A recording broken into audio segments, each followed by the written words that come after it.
कुठल्याही जोडप्याची एक love recipe असते, ज्या रेसिपीवरती येऊन त्यांचे राग निवळतात, भांडणं मिटतात, प्रेम फुलतं. अशी तुमची लव्ह रेसिपी कोणती आहे? मेथीतली फळं. मेथीतली फळं ही वेगळी फळ आहेत. नागपूरची डिश. हा, ही आता आपण पाहिली ती ती वेगळी.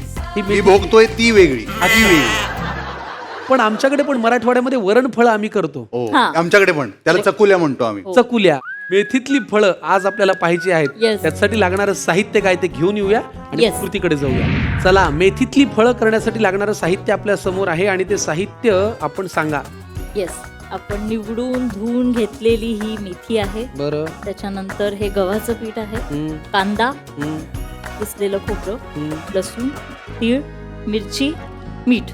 कमीत कमी साहित्य आहे. कमीत कमी हो. साहित्य. क्विक रेसिपी आहे. क्विक रेसिपी आहे. Yes. फार छान. हा. आणि मला वाटतं मेथी असल्यामुळे पालेभाजी खाल्ली पाहिजे, तर ती पौष्टिक पण आहे. आणि हे लहान मुलांना पण रुचेल असं आहे. मिरची काढून टाकायची, बाकी सगळं घालायचं, म्हणजे तेही खाऊ शकतो. चला, मेथीतली फळं करण्यासाठी लागणारं साहित्य काय ते आपण पाहिलेलं आहे. झटापट कृतीकडे वळूया. पहिल्यांदा काय करायचंय? कणिक मळून घेऊया आणि ते सेट व्हायला ठेवून देऊ. कणिक मळता येते त्याला? कधी मळलेली कधी मला मळलेली वाटत नाही. नाही. एकदाच चपाती करायचा प्रयत्न केला होता, त्याचा पापड झाला. आज करू की प्रयत्न? हो, करूया ना, प्रयत्न करूया. करशील? घाबरायचं कशाला? करणार. ओके, सोबतीला सिनियर आहे. हो हो. तू मळ मग. थोडं थोडं मीठ घाल. ठीक आहे, आता थोडं थोडं पाणी घाल आणि मग. मी पाणी घालतो. चालेल. हा, चालेल. बरं, किती घालायचे पाणी सिनियर? ती मला सांग, मी आपलं. अरे, चिखल करायचं नाहीये, मीठ घाल. आता मळ फक्त. आता पाणी घालू नकोस रे. थांब. ठीक आहे. हे दोन्ही हाताने मळायचं. नाही, एका हाताने मळू हा, शकतो. ओके. बरं, तसं तुमच्या घराघरामध्ये पीठ मळण्याचा कार्यक्रम रोज होत असेल, पण तरी सुद्धा आम्ही सारे खवय्येचा एक निवेदक म्हणून तुम्हाला एक महत्वाची टीप देतो की पीठ मळताना जर हाताला थोडंसं तेल लावलं तर आत्ता जे होतंय ते होत ते नाही. होणार नाही ना. पीठ चांगलं मळलं जाईल.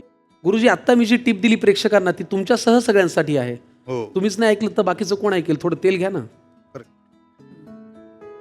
आता कामाचं करतोय काय. हा, थँक्यू. पुरे ना?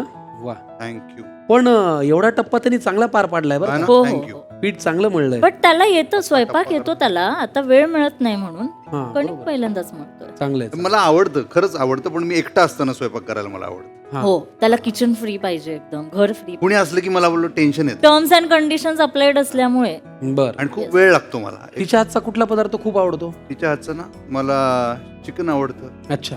मटण आवडतं. आणि काय अजिबात नाही आवडत? काय अजिबात नाही आवडत असं काही नाही. सगळंच करते ती चांगलं. चांगलंच करते, खरंच चांगलं. पण कधी एखादा पदार्थ फसलाय वगैरे तुझा? हो. असेल का? हा? कमाल पदार्थ. अरे हो, तिनं मी सांगते. हा. इडली करायची होती मला. हा. माझी मम्मी आलेली आणि माझी नणंद येणार होती. याची बहीण? याची बहीण मोठी. सो मला असं झालं की आपण इडली करूया, पण जरा अशा सुवासिक इडल्या होतील म्हणून इंद्रायणी तांदूळ मी भिजत. मला इंद्रायणी भात खूप आवडतो. अच्छा. इंद्रायणी भात प्रचंड आवडतो, तर त्यामुळे तिनं असा विचार केला की आपण इंद्रायणी भाताची इडली पण म्हणजे इडलीला पण सुगंध येईल. सुगंध येईल. सुगंध येईल ना इडलीला, असं झालं मला काय? वाटलं. ते फसला नाही काय? झाल्या इडल्या. चिकट झाल्या त्या. हो, हा. त्या निघतच नव्हत्या त्या इडल्या.